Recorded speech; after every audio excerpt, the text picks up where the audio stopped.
Welcome back to Reality Check. Now, before we get into the nuts and bolts of what we're going to talk about today, which is the AARO, the Pentagon's UFO investigation team, their historical report, I need to give you a bit of a history lesson.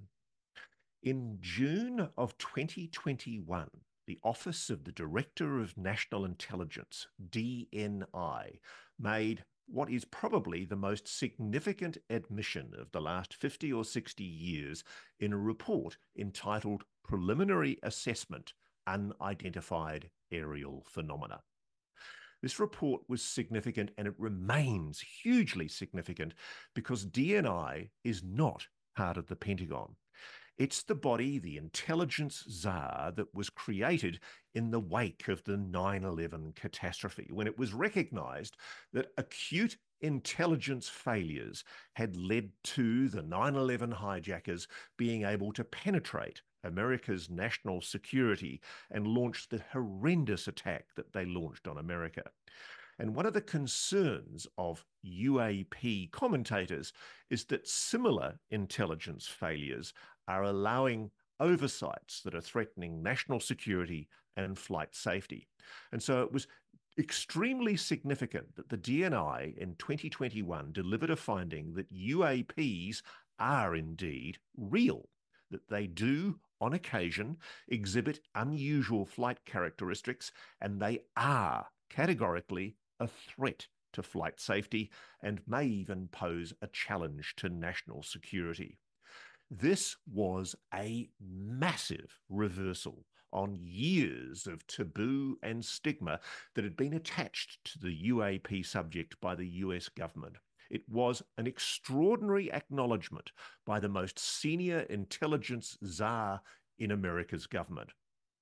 So it came as a huge surprise in March this year, 2024, when the US Department of Defense's UFO Investigation Office, AARO, the all-domain Anomaly Resolution Office, delivered Volume 1 of its so-called Historical Review Report on UAPs, Unidentified Anomalous Phenomena. The Pentagon's AARO did not even try, in my opinion, to even pretend that it was doing an objective report. What it delivered was a complete dog's breakfast, a series of poorly researched conclusions clearly aimed at putting a stake through the heart of decades-long allegations of a secret US retrieval program of alien craft and a reverse engineering program hidden from the public. Hard on the heels of David Grush's revelations of a long secret retrieval and reverse engineering program, it was extraordinary to see the AARO office declare, with little evidence to show that it had done any rigorous investigation, to then go on and make a finding that it could find no evidence at all for claims that the US government and private companies have been reverse engineering extraterrestrial technology. It poo-pooed the notion that any US government investigation, academic-sponsored research, or official review panel had confirmed that any sighting of a UAP represented extraterrestrial technology. It also found that all of the named and described alleged hidden UAP reverse engineering programs provided by interviewees either don't exist or are misidentified, authentic, highly sensitive national security programs. Now, because our correspondent, Xavier Walton, was deployed to Roswell, New Mexico, for the latest UFO Fest, we thought it would be interesting to get him to ask some of America's most prominent UAP commentators what they thought of the Pentagon's AARO report. And this is what Xavier discovered.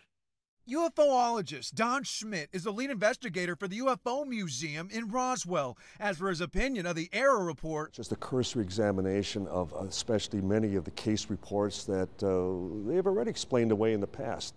Like the government's explanation for the 1947 Roswell incident, Schmidt, a best-selling author about UFOs, doesn't think officials are ever going to disclose the information to the American public. We're asking the very arbiters of the cover-up to come clean, to finally roll over and acknowledge their culpability, as well as the fact that they have been deceiving Capitol Hill on this subject for now going on 77 years. He feels AARO will, quote, dismiss the subject. The idea that the phenomenon was conceded immediately after Roswell, and yet here we are now 77 years later, and we're back to square one.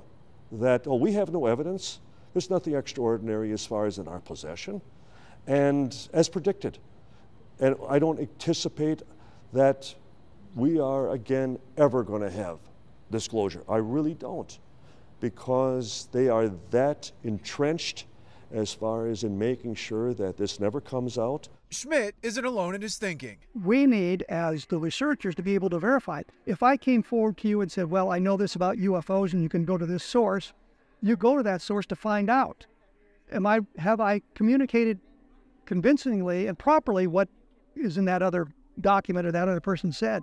With here, the AARO report, we can do none of that.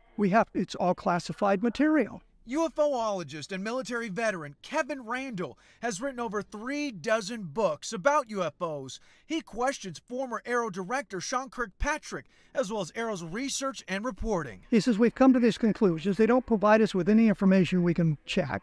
They give us one or two reports that they claim they've solved, but we can't verify anything. What we need to be able to do is read the report and verify it. You tell us this, and we need, as the researchers, to be able to verify it. Even before any of AARO's conclusions were made public, the Roswell Daily Record's UAP reporter, Toby Martinez, had low expectations. I didn't expect anything new from the report. I figured it would say there was no, evidence of extraterrestrial life sightings, which directly goes against what David Grush came out and testified as to last year, saying that we've recovered craft and biologics. So while I wasn't surprised, I was a bit disappointed. Grush, a former UAP task force representative, in a NewsNation exclusive last year, the UFO whistleblower spoke about his findings and his claims the government does have proof of alien life, but they aren't disclosing it. The head of the Pentagon's UAP investigations program, Dr. Sean Kirkpatrick, told Congress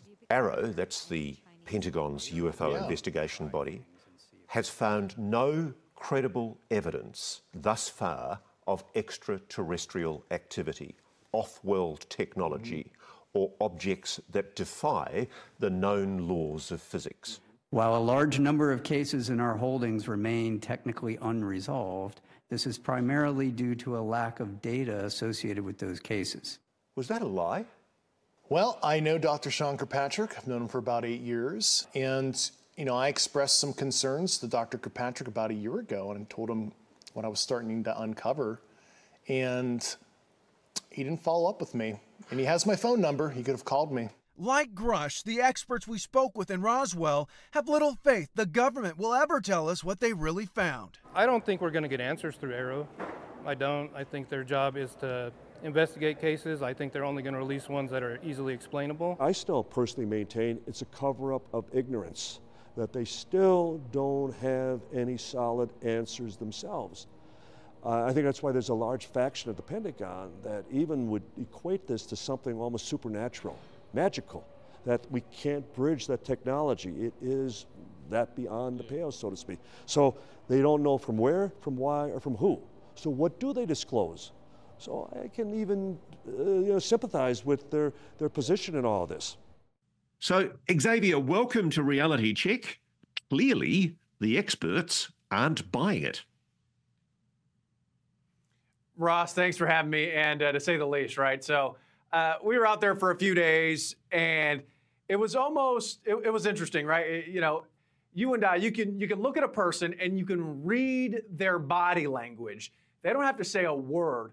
The moment you ask them, at least for me, there in Roswell, and some of the biggest names when it comes to UFO research, Don Schmidt, Kevin Randall, these guys that have been doing this at it for decades, and you bring up the AARO report, and almost immediately, I'll be honest, I don't want to say it seemed like they were offended that we were asking them about that, but it almost, you could sense that they didn't take it seriously because they didn't take the AARO report seriously. They're like, what the government put out was, I mean, it was a joke. And honestly, it was what a lot of people just said was, it was expected. You know, that's what we were expecting. You know, we weren't surprised by the lack thereof or the substance or anything like that. And to be honest, you know, that when you talk to people, some of the UFOologists that we spoke to, that was their take on it. You know, we weren't surprised at all because why would we be? This is what we expected all along when it comes to UAPs or UFOs or anything of the sort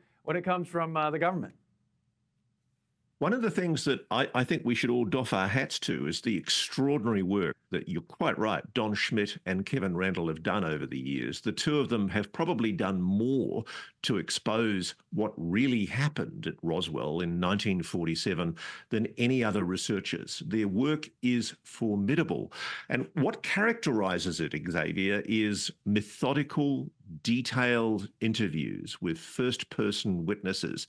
They've done the homework. They've tracked down the first-person witnesses who have direct knowledge, first-hand evidence of what really went on. And I'm just interested to know, because one of the things that I know David Grush has pointed out is that AARO made this declaration without interviewing any of the witnesses that he has provided to the Congress. And he's refused point blank to cooperate with AARO because, like a lot of people, he doesn't trust them. He doesn't think that their endeavours to investigate the phenomenon are indeed objective or fair. Was that the impression you got from Kevin Randle and Don Schmitt? Absolutely. And you know, it was interesting because I was speaking to Kevin Randle and not knowing, you know, how many years he's been at it. He's written like something like 30 books, and that, you know, pales in comparison. You think about all the people he's talked to, and then he started talking about this report, and he was almost discrediting it because of the fact that did they even do their homework, you know? And I think he was, again, I don't want to say he was offended by this report, by no means, but in my mind, it almost seemed like it was doing everyone a disservice. Like the report itself was just a waste of time. Like you're wasting our time telling us what either A, we know, or A, we don't know, but you're not giving us anything new. And I think that was the sentiment from talking to Kevin Randle, talking to Don Schmitt too. I mean, they had more information from their sources and the people that they're tapped into, their networks. And the AARO report, in their eyes, didn't even scrape the surface of what should be, you know, publicized and discussed with the public. And I think that's why they were just a little, I'll say disappointed, to be polite. And that's why they weren't surprised as to what the AARO report was when it came out. It's actually very instructive to look at the history of what they uncovered about Roswell, because if we go back to 1947, when the story first broke, the public was told, and there was a huge press release put out by the Roswell Army Air Force Base announcing that they had indeed found a flying disc. And the PR man for the military, a guy called Walter Haut, from recollection, he's one of the people that Don Schmitt and Kevin Randle interviewed. And Haut, before he died, did a deathbed deposition where he flatly admitted that he was basically put up to a lie. And similarly with their conversations with Major Jesse Marcel, who was the intelligence officer who actually went out to the site. The one thing I respect and admire Don and Kevin for is that they've done their homework. They've gone on the ground. And the thing that really shocks me is how poor, in comparison, the efforts by the Pentagon's UFO office are. If what they're trying to do genuinely is to try and rebut and to be seen to be scientifically rebutting the claims that are being made of some kind of conspiracy, of recovered non-human craft, of recovered bodies, the very way that the AARO Historical Review report was written has actually undermined their credibility and done more to strengthen the belief in a conspiracy and a cover-up than the other explanation, which is that it's all nonsense and that it really was a spy balloon. Is that your impression from Kevin and Don as well in relation to the AARO report? Absolutely. And you said something just a second ago. Use the word genuine, Ross. And when it comes down to it, I don't think that, AARO was genuine in being objective when they were going about this report. And that's at least coming from both Don and Kevin.